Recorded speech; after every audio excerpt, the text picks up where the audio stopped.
Dit is Woensdag die 13de Maart. Ons gaan aan met The Long Lost Grave. For some time after Rob had left, Cathy remained in the shadows of the veranda, staring over the sea in the fast fading twilight. But she hardly noticed the setting darkness, for in her heart was an unknown peace, a happiness which she hadn't known for a long time. Gone were all the vengeful thoughts. Instead, there was a song of love in her heart. Humming happily, she went back inside the rondavel, wondering whether Rob was feeling the same. Pausing before the mirror of her dressing table, lifting her hair wistfully into different styles, she knew that the feeling was reciprocal and mutual. She had seen it in his eyes and heard it in his voice. She ran her hands down over her breasts, smoothing out the uniform skirt to her body as she critically examined her figure.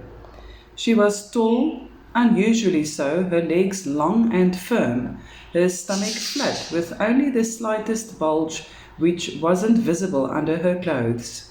Her hips were wide and full, waist narrow, filling out to her breasts. And here she paused in thought, for she was never able to quite make up her mind about it. Maybe they were a bit heavy, but maybe not.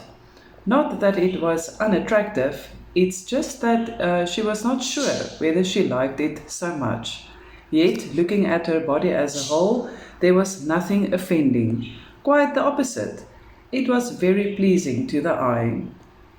Thanks to good exercise and constant diet, Cathy thought as she thrust her hips forward in a challenging pose. Robe de bois, she mused devilish. Do you like it? Pushing one hand through her hair and changing her stance into a more provocative one, she suddenly heard something coming through the kitchen door. Cathy froze for an instant, backed up hastily and disheveled her hair into normality. Who's there? She called as she hurried from her room, straightening her clothes. Me! It was Klaus Weber. Cathy stopped in surprise, suddenly uneasy. Hi, Klaus, she greeted evenly. I wasn't expecting you. I came to apologize for my behavior the other night. She watched him disapprovingly for interrupting her dreamy thoughts, of reminding her of certain realities of which he was one. Klaus had been taking her out for nearly 3 months now, and although there was never anything serious between them, she always knew he was crazy about her, to the point of excessive possessiveness. She frowned, searching for a way out, knowing it won't be easy. May I sit down? He asked blandly. Of course, Cathy smiled. I'll get some coffee. Klaus sank heavily into a chair, his huge muscular body dwarfing it. He watched her fidget over the kettle and, noticing her uneasiness, wrongly concluded that it was because of their fight. Cathy, about the other night, I'm sorry. I guess I should have explained it all to you before making all those demands. She glanced at him in a puzzled way. Demands? You know, about the wreck, he replied mildly, looking unhappy. I had no right to demand any answers from you. You're damn right about that. Klaus ignored the tone. If I'd explained it all better, perhaps you would have understood. Cathy carefully poured the coffee into 2 cups before sitting down at the opposite side of the table. Explained what better, Klaus? Dan Johnson's interest in an old warship? Yes, he nodded gravely, sipping his coffee. You see, apart from his natural interest in wrecks, he also has a friend who is writing a book about wrecks along the stretch of the coast. There is a special chapter on warships. At present, he has very little material, so the Liberty will be a real breakthrough. What do you know about this Johnson guy? She interrupted. How long have you known him? Can you trust him and believe him? The question startled him. Blinking at her for a moment or two, he answered with mild exasperation. Why, Kathy, he is a businessman of indisputable character. He is leaning heavily on Murray and me for advice and support. She snorted. I can see that. Still, I don't see why you should say anything about the liberty. But Kathy, he leaned forward keenly, his voice emphatically, and said, Dan is relying on us and on me, and I want to help him. He trusts us and we trust him. So if I can help him with the liberty, then I want to. And this effort only for the benefit of a friend's book? It sounded ridiculous. Sure, and well, his name will be mentioned in the book. She could well imagine that, discovered by Dan Johnson. What a farce! The whole thing stinks, she thought angrily, drinking her coffee. Was this friend of Johnson the same one who had written to her? There could hardly be two different writers all of a sudden interested in the same wreck. No, she decided quietly. Now she was convinced more than ever that the wreck of the Liberty held many more secrets of which she had been unaware. Look, Kathy, Klaus continued patiently, interrupting her silence as submission. Let me bring Dan over and he can explain it to you and assure you of his honest intentions. She smiled hesitantly. Fine, Klaus, just remember one thing. I told you before, and I'm telling you now again. I don't know where she lies. His face tightened immediately, and when he looked at her, his eyes were clouded with disbelief. He was obviously finding her answer irritating and unacceptable. Really, Kathy, I cannot understand you. I know you know where it is, he charged cautiously. You didn't buy that bell from Susie. Kathy smiled back sweetly. You are right about one thing. You don't understand me, and you don't know me very well. I don't give a damn what you think, and care even less about your friend, Johnson. As you wish. He stood to leave. I hoped we wouldn't argue, but you are so stubborn. I am bringing Dan over sometime. Think about it. You have nothing to lose by telling him about the wreck. And as I've said, we know that you know. For your own sake, be more cooperative next time. He bent down to kiss her, but she turned a frosty cheek, which he picked and left through the door. For a long time after he had gone, Kathy sat staring at the door, her mind a beehive of discerning thoughts. Why was everyone so interested in the Liberty all of a sudden? What's the connection between Johnson and Gordon Forbes? Was the book real or just an excuse? As if it was only an excuse, then where did Klaus fit in? She wished that there was someone she could trust, someone to whom she could spill her thoughts, on whom she could rely for advice and support. She knew with certainty that the secret behind the Liberty was important and perhaps even dangerous. She was suddenly afraid. Afraid because she knew where the wreck was, but not recognizing the significance of it. She didn't understand all the sudden interest, except for its location. The Liberty was a mystery to her, and it frightened her. But what bothered her most was Klaus. She could not understand his attitude, his willingness to believe that she was lying. He should have taken her side, not questioned her. Why on earth was he so set on helping Johnson? Even at the cost of their friendship, and all for a book. Ridiculous. Klaus betrayed their friendship, deliberately deceiving her. The knowledge angered her, at the same time strengthened her for what she had to do. He had provided her with the needed excuse, and she won't use it. She slept well that night, dreaming of a certain journalist. True to his promise, Klaus arrived late in the afternoon 2 days later with Dan Johnson. Trying her best to look as indifferent and uninterested as possible, she invited them for coffee. With a heavily pounded heart, she listened as Johnson told her the same cock and bull story of the importance of the wreck for his friend's book, but he vaguely talked around the reason why the exact location was so important in terms of the book. The reason for the pinpoint position stayed unclear to her. The longer they talked, the more convinced she became that they were not being truthful, and Klaus was far from just an innocent bystander.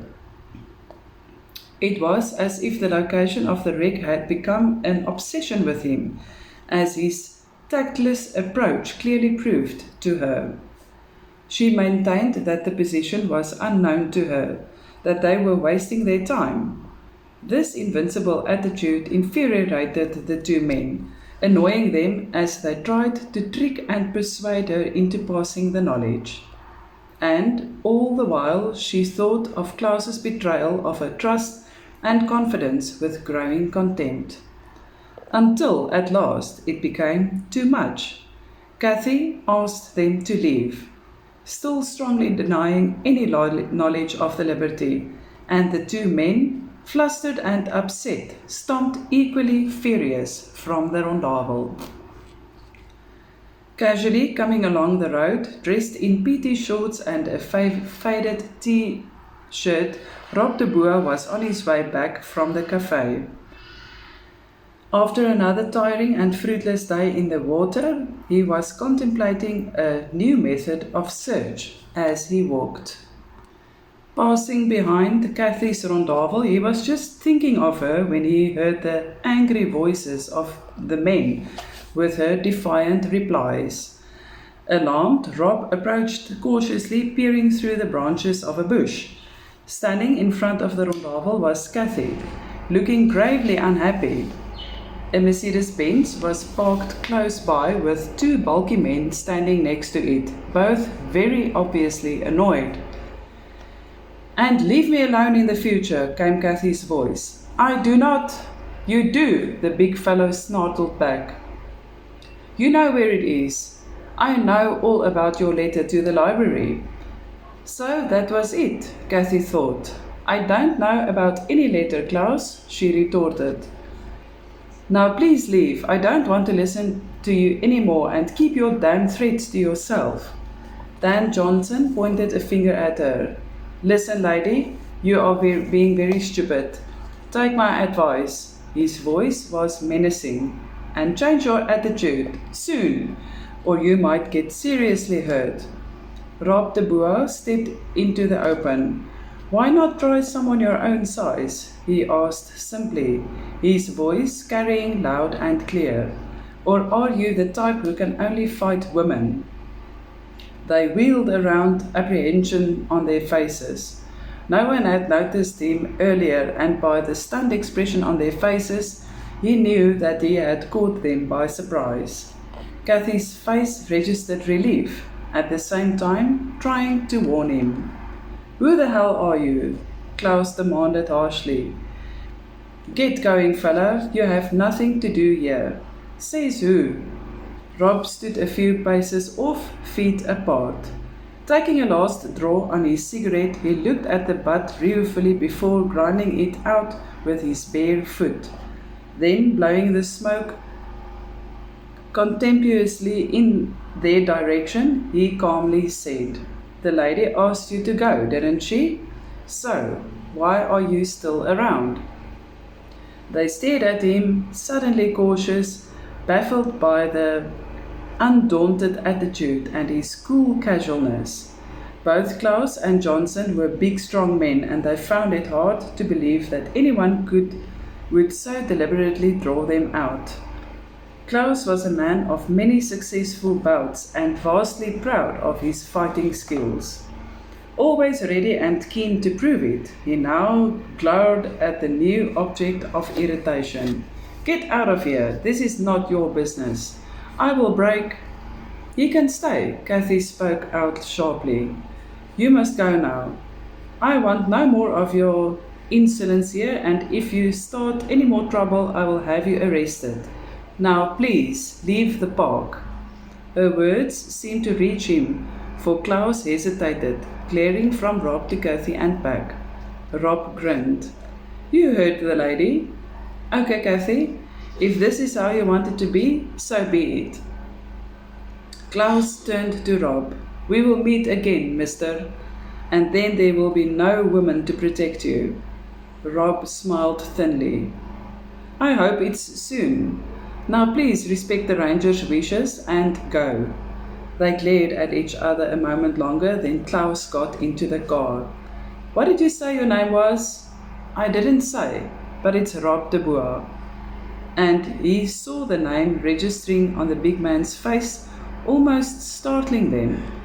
It puzzled him, and he stared after them thoughtfully as the car drove off.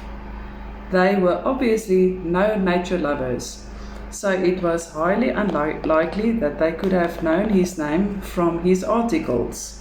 Yet they undoubtedly knew his name. He turned to Kathy, who stood crestfallen and unhappy. I am so sorry, he said simply.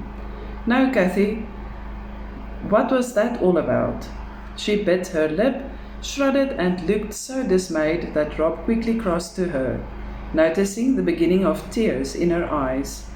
He took her elbow and led her back into the rondable.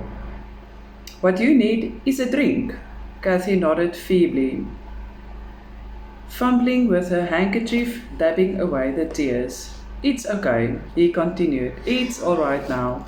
Strangely, she believed him, smiling thinly and pointed to a small cabinet. In there, she said. Minutes later, each with a stiff brandy and coke, they sat in their cozy sitting room. Kathy, over the worst of her tears and despair, was almost her old self, while Rob quietly admired her, surprised at this woman who could get so fire-spitting angry and then again all womanly tears, innocence and shyness.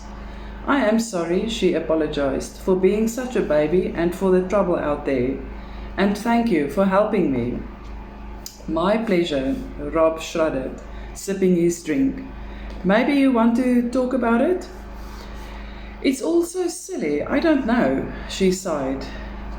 You won't understand, but her eyes were pleading him that he should. Try me, he invited.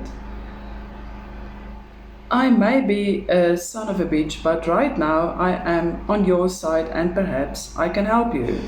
She winced at this reference, but he grinned at her, encouraging.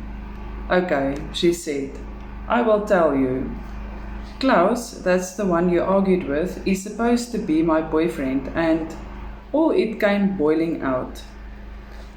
Her meeting with Dan Johnson at Murray's party, a fight with Klaus afterwards, his visits 2 days ago, how she felt betrayed by him, the build-up of the tension, until where he came to the scene at the quarrelsome departure of Klaus and Johnson. And all that because of a ridiculous old ship bell I found. It's so silly, laughable, and there's stupid reasons why they want the wreck. Rob didn't interrupt her, but listened with honest interest, and he had to admit that their reasons were suspicious. At least the reason they gave her, except if the wreck meant something more to them. And as he too was searching for a wreck, he was naturally interested and alarmed at the same time. But he kept a straight face, hiding his own interest and rising excitement until she had at last finished. And that's it, Kathy grinned, feeling vastly relieved. Rob nodded understandingly. Perhaps it's not so ridiculous after all. You have never mentioned the name of the sunken ship. Maybe you don't know it, but that might be the key to it all. If you know You may tell me, where is the bell? She stared at him with wide eyes. Not him, too. Please, Cathy, you have to trust me. He spoke softly, in earnest. She hesitated a moment longer, uncertain. It has caused so much trouble already, and there's the letters. What letters? She looked at him guiltily. I haven't told you about it, but take a look at the bell at first. It's behind you, behind the bunk. Then I'll tell you the rest. Rob leaned over the bunk and lifted it into the light. Cathy watched him anxiously as he slowly turned it into the light. Mystically and shockingly realistic, the words leaped up at him. He shivered involuntarily at the significance of the brass bell in his hands. He read aloud, HMS Liberty. Ekskuus tog, he whispered in awe. His face pale, his eyes large.